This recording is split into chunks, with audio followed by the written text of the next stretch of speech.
नमस्कार दोस्तों, मैं मनदीप काजला। सबसे पहले पूरे भारतवर्ष से जुड़े हुए पल्स ग्रुप के सभी ग्राहकों से, ग्राहक संगठनों से और तमाम वो साथी जो कहीं ना कहीं हम एक दूसरे के साथ जुड़े हुए हैं, सबका तहे दिल से हार्दिक स्वागत, हार्दिक अभिनंदन करता हूँ। साथियों, लास्ट वीडियो एक मैंने बनाई थी, आपको अगर याद हो तो, कि एक थी पल्स, जिसमें मैंने पुराने तमाम डायरेक्टर्स का, प्रमोटर्स का, एडवाइजरी कमेटी, कोर कमेटी, पूरी कंपनी के सिस्टम के बारे में थोड़ी सी बातचीत करी थी। साथियों, मैंने आपको लास्ट वीडियो के अंत में बताया था कि उसके बाद सेबी आया, सीबीआई आया, ईडी आया, हाई कोर्ट, उसके बाद सुप्रीम कोर्ट, उसके बाद सैन कमेटी, लोढ़ा कमेटी और उसके बाद ऑर्डर, उसके बाद नोटिफिकेशन। टाइम टाइम पे हमने ये चीज़ें झेली हैं। झेली कहूँगा क्योंकि मिला कुछ है नहीं अभी तक ग्राहक को। जिस तरह से हम पिछले 6-7 साल से संघर्ष कर रहे हैं, ग्राहक संगठन लड़ रहे हैं, ग्राहक हर व्यक्ति लड़ रहा है, जूझ रहा है एक एक पैसे के लिए कि कब हमें पीएसीएल का पैसा मिलेगा, कब हमें पीजीएफ का पैसा मिलेगा, कब हमें और छोटी कंपनियों में लगाया हुआ पैसा ग्राहक को वापस मिलेगा। ग्राहक को कब मिलेगा मुझे वो तो अभी असमंजस की स्थिति दिख रही है। लेकिन एक चीज मैं जरूर कहूंगा कि जो बेईमान लोग हैं, जो ठग लोग हैं, जिनके इरादे गलत थे, जिनकी नीतियां गलत थी, उन लोगों को आज भी मिल रहा है। कमेटी अपनी जगह बैठी है, सेबी अपनी जगह बैठी है, सीबीआई अपनी जगह, ईडी अपनी जगह, तमाम एजेंसियां, तमाम कोर्ट अपनी जगह बैठे हैं। जो चीजें उनके आगे जाती हैं उस पर वो डिसीजन ले पाते हैं, ऑर्डर दे पाते हैं, नोटिफिकेशन जारी कर सकते हैं, नोटिस दे सकते हैं। लेकिन धरातल पे क्या हो रहा है, वास्तव में क्या हो रहा है, वो बड़ी एक विचित्र परिस्थिति है साथियों। जैसे मैंने आपको बताया था कि कमेटियां बनी, उसके बाद ऑर्डर हुए। आपने देखा होगा पिछले तकरीबन 5 से 6 साल में सुप्रीम कोर्ट से अनगिनत ऑर्डर पास हुए हैं। एक भी ऑर्डर मुझे आप बताओ कि उस पर अमल हुआ हो या पूरा हुआ हो ऑर्डर। बहुत सारे प्रपोजल आए, जिनके बीच पीएसीएल का भी आया और भंगू साहब का भी प्रपोजल आया। जो एक्चुअल में जो चीज है उस पर कोई भी ग्राहक संगठन काम नहीं कर रहा, कोई भी ग्राहक उस पर काम नहीं कर रहा, कोई भी ग्राहक संगठन उसका सपोर्ट नहीं कर रहा। हम इन चीजों पे मैं बहुत बार बोल चुका हूं, तमाम ग्राहक संगठनों के साथ मैंने बहुत बार बातचीत की है। मैंने सबको बोला है कि एक बार सभी इकट्ठा हों, एक विचारधारा में, एक एजेंडे के साथ अगर हम काम करेंगे तो आज भी हम इतनी मजबूत स्थिति में हैं, हमारी कंपनी भी इतनी मजबूत स्थिति में है, एसेट हमारा इतना मजबूत है और कंपनी की टॉप मैनेजमेंट की सोच उससे भी ज्यादा मजबूत है। आज भी वो इतनी क्षमता रखते हैं कि हम लास्ट ग्राहक तक के पैसे देने की क्षमता रखते हैं। अब बहुत से साथी कहते हैं फ्रंट में आए, सामने आए। अब जो व्यक्ति बैठा ही जेल में है, जो अंदर बैठा है, वो कैसे फ्रंट में आए, कैसे सामने आए, कैसे आपको आके बोले? तो मैं जहां तक समझ पा रहा हूं, पिछले 6 साल में एक ही चीज है जिसपे हमने काम नहीं किया, और वो चीज है कि हमारे टॉप मैनेजमेंट को बाहर लाया जाए। वो अगर बाहर होंगे तो ये चीजें सुधर और संभल सकती हैं। नहीं तो आपको अगर याद हो, 2 फरवरी 2016 का ऑर्डर था कि 6 महीने में रिफंड प्रोसेस स्टार्ट करें और रिपोर्ट पेश करें लोढ़ा कमेटी। उसके बाद एक ऑर्डर में भी जुलाई 2018 में था, पुडा का प्रपोजल दिया था। किसने दिया था वो शायद बहुत कम लोग जानते हैं। उसके पीछे कौन सी चीज काम कर रही थी वो बहुत कम लोग जानते हैं। लेकिन मैं इतना जानता हूं कि पुडा के 3 प्रोजेक्टों को अप्रूवल दिया था सुप्रीम कोर्ट ने, लोढ़ा कमेटी के थ्रू वो प्रपोजल गया था। लुधियाना, बठिंडा और मोहाली के 3 प्रोजेक्ट, जिसपे मेरा अनुमान है 8 से 8.5 हजार करोड़ रुपया उन प्रोजेक्टों से आना था। उस पे पीएसीएल के डायरेक्टर काम क्यों नहीं कर पाए, एक बहुत बड़ा सवाल है। उसके बाद एक ऑर्डर शायद अप्रैल 2017 में हुआ था, आपको अगर याद हो तो। पीएसीएल को ऑर्डर किया गया था कि 2800 करोड़ रुपए जो ब्रोकरों को कंपनी ने दे रखे थे वो रिकवर करें आप। कुछ टाइम बाउंड भी किया था शायद उस ऑर्डर में सुप्रीम कोर्ट ने कि इतने टाइम में आप ये 2800 करोड़ रुपए जो ब्रोकरों को दे रखे हैं उसमें से आप रिकवर करें। 2800 करोड़ तो बहुत दूर की बात है साथियों। मुझे नहीं लगता कि 28 करोड़ रुपए भी पीएसएल के डायरेक्टरों ने रिकवर किया होगा। लेटर जरूर दिए होंगे, अंडर टेबल जरूर कुछ हुआ होगा, लेकिन एक्चुअल में रिकवरी नहीं हो पाई। क्या सीबीआई के पास वो डाटा और डिटेल नहीं है कि जो प्रॉपर्टी उन्होंने फ्रीज करी, जो बैंक अकाउंट उन्होंने फ्रीज किए, उनके अलावा भी कंपनी की बहुत सारी एसेट और बहुत सारी प्रॉपर्टियां हैं जो लिक्विड मनी के रूप में, कैश मनी के रूप में भी हो सकता है, जो हमें आज रिकवर करना हो। बहुत सारे डाटा हैं, बहुत सारी डिटेल हैं जिसपे सीबीआई काम कर सकती थी, वो पैसा रिकवर कर सकती थी। और वो पैसा भी अगर आ जाता साथियों, तो मैं जहां तक समझ पा रहा हूं, जान पा रहा हूं, पीएसएल का बहुत ग्राहकों का पैसा आज तक वापस मिल जाता। शायद असेट ना सेल हो पाती तो भी बहुत कुछ वहां तक रिकवर हो पाता। तो तमाम ये चीजें साथियों जब हमारे सामने हैं, फैक्ट्स हैं, ये सच्चाई हैं जो मैं बार बार शेयर करने की कोशिश करता हूं। साथियों बहुत सारी चीजें हैं जो मैं टाइम टाइम पे आपके साथ शेयर करना चाहता हूं, करूंगा भी, लेकिन आज इस वीडियो के माध्यम से सिर्फ इतना बताना चाह रहा हूं कि जब CBI, SEBI, ED, high court, supreme court कमेटियां बनी, तो उसके बाद बहुत सारे ग्राहक संगठन भी बने और उन ग्राहक संगठनों में हर तरह के लोग फ्रंट में आए। ऐसे ऐसे लोग भी आए जिनका पीएसएल से कोई लेना देना नहीं है, वो भी यहां आकर के ग्राहक संगठनों के मुखिया बन के बैठे। ऐसे ऐसे लोग भी आए जिनको पर्ल्स का, पीएसएल का पी का भी नहीं पता। ऐसे ऐसे लोग भी ग्राहक संगठन का रिप्रेजेंट करने के लिए यहां लोगों के बीच में आए और उन्होंने खूब हु अल्लाह धूम धड़ल्ला किया और पता नहीं क्या क्या वादे और बातें करी कि हम पल्स का पैसा ऐसे ये दिला देंगे, वो कर देंगे। साथियों अभी कुछ दिन पहले मैंने एक वीडियो देखी, पंजाब से महेंद्रपाल दानगढ़ जी हैं, वो पहले एआईएसओ के प्रधान थे, शायद बहुत टाइम उनके साथ रहे। फिर वो एआईएसओ से क्या हुआ मैं नहीं जानना चाहता उस बात पे।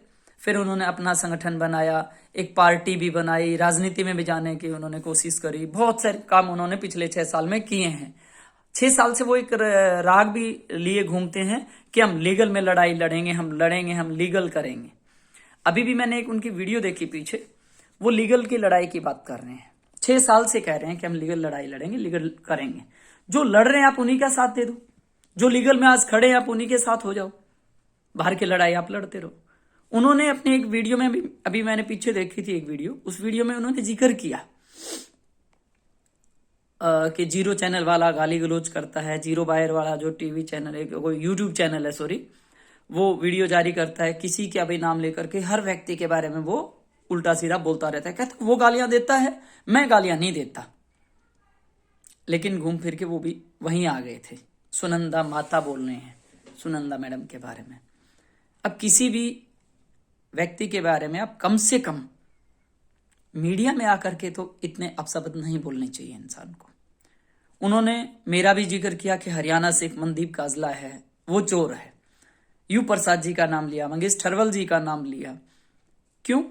क्योंकि हम एक विचारधारा के साथ काम करते हैं, एक विचारधारा में काम कर रहे हैं। पिछले 6 साल से पीएसएल के ग्राहकों की लड़ाई हम अकेले अपने तरीके से लड़ रहे हैं। सभी संगठनों के साथ मिलकर के चलते हैं, सभी संगठनों के साथ हम तालमेल बना करके चल रहे हैं और चलेंगे और चलते रहेंगे। किसी के कहने से रुकने वाले हम नहीं हैं। उन्होंने मुझे एक बहुत बुरी लगी एक चीज, उन्होंने जिक्र किया कि मनदीप काजला चोर। 6 साल में नहीं, मैं पिछले 12 साल में नहीं, मैं 2002 से इस पीएसएल में काम करता हूं। पल्स कंपनी में मैंने काम किया है, मैंने पैसा बहुत इन्वेस्ट किया है, मेरा खुद का पैसा मैंने बहुत लगा रखा है। कोई एक सिंगल व्यक्ति 5 पैसे की मुझे ये बता दे कि मनदीप ने यहां गलत किया है, आपके सामने बोल रहा हूं साथियों, मैं उस बात का जिम्मेवार। चोरी की बात करते हैं आप अपने बारे में भी जानते हैं और मेरे बारे में भी जानते हैं। साथियों आपको याद होगा एलनाबाद में, सिरसा डिस्ट्रिक्ट में 2017 में एक जमीन बिकी थी। मैंने एआईएसओ संगठन को बताया, एआईएसओ वाले वहां गए, 400-500 आदमी इकट्ठा हुए, तहसील में भी गए, जहां जमीन है वहां भी गए, एक प्रदर्शन टाइप उस टाइम किया। उसके बाद वहां कुछ नहीं हुआ। मैंने उस मुद्दे को उठाया एलनाबाद में भी जो जमीन बिकी थी उस पे FIR नंबर 188 मैंने करवा रखी है। रानिया में PGF की जमीन थी तकरीबन 20-20.5 एकड़ जमीन, मैंने उस जमीन पे भी FIR करवा रखी है। उन दोनों के सिविल कोर्ट एलनाबाद में मैं अकेला लड़ रहा हूं, क्रिमिनल केस भी मैं उसके लड़ रहा हूं। साथियों, चोर वो होता है जिसके ऊपर FIR हो, जिसके ऊपर कोई आरोप हो। FIR है, आप कहते हो कि हमने बहुत सारी FIR करवा, हमारे ऊपर बहुत सारी FIR हुई हैं, आपके ऊपर हुई होंगी, मेरे ऊपर नहीं हुई और ना कभी होगी। मैं करवाता हूं, मैं एक्शन लेता हूं। एलनाबाद में रानिया में FIR करवा रखी है, समालखा में 3 FIR करवा रखी हैं। एक रजिस्ट्री में मैंने जो गलत हुई थी उसको रद्द करवाया, कैंसिल करवाया, वो जमीन कब्जे में ली गई है। रिवाड़ी में भी जमीन बिकी हुई है, मैं उस पर भी एक्शन ले रहा हूं, उस पर भी मेरी कार्रवाई चल रही है। महेंद्रगढ़ में, माधोगढ़ में जो जमीन बिकी है मेरी, उस पर भी कार्रवाई चल रही है। उस पर जब मैंने कंप्लेंट करी, शिकायत करी, तो अभी बहुत से लोगों के, भूमाफियाओं के मेरे पास फोन भी आने शुरू हो गए हैं, मुझे धमकियां मिल रही हैं, फिर भी मैं नहीं रुकता। साथियों, आपकी जानकारी के लिए एक चीज और बताना चाहूंगा। कुछ साथी बहुत बार मेरे पास मैसेज डालते हैं, जीरो बायर वाले के कहने से या किसी भी व्यक्ति के कहने से सवाल करते हैं कि काजला जी आप विटलसी में डायरेक्टर हैं। आपकी जानकारी के लिए बता दूं, जब योगेश जैन विटलसी में डायरेक्टर थे तो योगेश जैन ने करजत की एक जमीन थी विटलसी की, 52.5 एकड़ जमीन है शायद वो लगभग, उसमें से 48 एकड़ जमीन उन्होंने सोनू निगम को बेच दी, जो एक फिल्म स्टार है। सोनू निगम आपने सुना होगा, गायकार है शायद। उस जमीन पे MR नंबर नहीं था, विटलसी अटैच नहीं थी PACL के साथ। जब मुझे पता चला कि उन्होंने ऐसे ऐसे जमीन बेची है, मैंने भंगू साहब के आगे जिक्र किया, साहब को मैंने बताया कि सर ऐसे ऐसे चीजें हुई हैं। तो उन्होंने कहा काजला जी आप एक्शन लीजिए, कोई भी 1 इंच भी जमीन पूरे हिंदुस्तान में कहीं बिकनी या गलत तरीके से इधर उधर नहीं होनी चाहिए। हमारा कर्तव्य बनता है और इन्हीं जमीनों से हम पैसा रिकवर करके ग्राहकों को पैसा वापस दिला पाएंगे। साथियों, विटलसी में मैं बीइंग डायरेक्टर गया, एडिशनल डायरेक्टर के रूप में गया। वहां जाकर के मैंने सारी चीजें ली, देखी। उसके बाद मैंने जन कल्याण ट्रस्ट गुजरात से हर्षद चक्रवर्ती जी हैं, मैंने उनका साथ लिया। उनकी ट्रस्ट की तरफ से मैंने कुछ डॉक्यूमेंट्स उनको एविडेंस दिए और शिकायत करवाई सेपी के पास, लोढ़ा कमेटी के पास। और पूरी विटलसी को मैंने डायरेक्टर रहते हुए, उस जमीन को ही नहीं, पूरी विटलसी को मैंने PACL की प्रॉपर्टी के साथ अटैच करवाया कि ये PACL के टोटली 100% ये PACL की है। मैंने उसको अटैच करवाया और फिर मैंने विटलसी से रिजाइन दिया। वो जमीन जो बिकी थी साथियों, उस जमीन को मैंने आज विटलसी को पूरी को कमेटी के साथ, PACL की कमेटी के साथ अटैच करवा रखा है। PACL की वो प्रॉपर्टी उसको अटैच करवा रखा है। बहुत सारी जमीनों पे मैंने कंप्लेन कर रखी है, बहुत सारी चीजें मेरी आज भी चल रही हैं, चाहे वो पंजाब SIT में हो, चाहे वो सेबी में हो, चाहे CBI में हो, चाहे लोढ़ा कमेटी को। मैंने बहुत सारे लेटर डाल रखे हैं, बहुत सारे लोगों से हजारों करोड़ रुपए आज भी रिकवर हमें करना है। हम वो भी करेंगे, PACL की प्रॉपर्टियों को भी बचाएंगे और हर वो भरसक प्रयास करेंगे कि जितना जल्दी हो सके हम PACL के ग्राहकों को मैक्सिमम टू मैक्सिमम पैसा दिलवाने में हम पूरी भरसक प्रयास करेंगे और मेहनत करेंगे। साथियों, मैं तो लास्ट में एक ही चीज कहना चाहूंगा, मैं आज तक अकेला लड़ता आया हूं, सभी संगठनों के मैं साथ हूं, अकेला लड़ता आया हूं। अब मैंने मेरा एक ट्रस्ट बनाया है, पल्स इन्वेस्टर वेलफेयर ट्रस्ट, उसमें मैं काम कर रहा हूं। कुछ साथियों को मैं उसके अंदर लेकर के, ज्यादा नहीं लूंगा मैं, ज्यादा लोगों को, 2-4 लोगों को उसके साथ लेकर के हम उस पर भी काम कर रहे हैं, हम उसमें काम करेंगे। दूसरा, मैं एक ही चीज कहना चाहता हूं, जितने भी ग्राहक संगठन पूरे हिंदुस्तान में काम कर रहे हैं और जो चाहते हैं कि जल्दी से जल्दी लोगों का पैसा मिले, ग्राहकों को पैसा मिले, तो उनको एक ही चीज मैं कहूंगा साथियों, इस पूरे सिस्टम को जिस व्यक्ति ने बनाया है, इसको खड़ा किया है, इस अंपायर को जिसने बनाया है, जिसकी मेहनत लगी है, जिसने इस पूरे मोतियों को एक माला में पिरोया है, वही व्यक्ति इसका निदान जानता है। वही व्यक्ति इस चीज को ठीक करके जितना जल्दी उसके एसेट से पैसा रिकवर करके ग्राहकों को पैसा वापस दिलाने में मदद कर सकता है। तो हमें भी उस व्यक्ति की, उस व्यक्तित्व की, उस विचारधारा की, उस सिस्टम की मदद करनी चाहिए। सभी संगठनों से मैं मनदीप काजला एक ही रिक्वेस्ट करता हूं कि आप अब जितना जल्दी हो सके एक हों, एक एजेंडे पे काम करें, एक विचारधारा में आए और उस विचारधारा की मदद करके ग्राहकों के हित में काम करना शुरू करें। दोस्तों, अगली वीडियो में मैं कुछ और बातें आपके साथ शेयर करना चाहूंगा। हाँ, एक मेरी रिक्वेस्ट और सभी संगठन और संगठन के मुखियाओं से है कि आप आपस में ना लड़ें, क्योंकि यही तो कमेटी, सेबी और ये लोग चाहते हैं। जो हमारे विरोध हैं वो लोग यही तो चाहते हैं।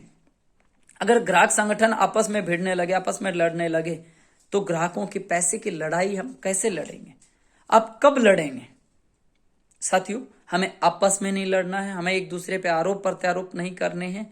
अगर मैं सबसे हाथ जोड़ के रिक्वेस्ट करता हूं, अगर कोई गलती मेरे से भी हुई है तो मुझे भी आप अपना छोटा बच्चा या छोटा भाई समझ के माफ करेंगे, और एकजुटता के साथ, एक विचारधारा के साथ सब हम मिल करके अब जितना जल्दी हो सके इस लड़ाई को तेज करेंगे, और एक विचारधारा, एक संगठित तरीके से, एक विचारधारा के साथ हम काम करके लोगों को पैसा दिलाएंगे। इन्हीं बातों के साथ साथियों, नेक्स्ट वीडियो में फिर मिलेंगे। जय हिंद, जय पल्स।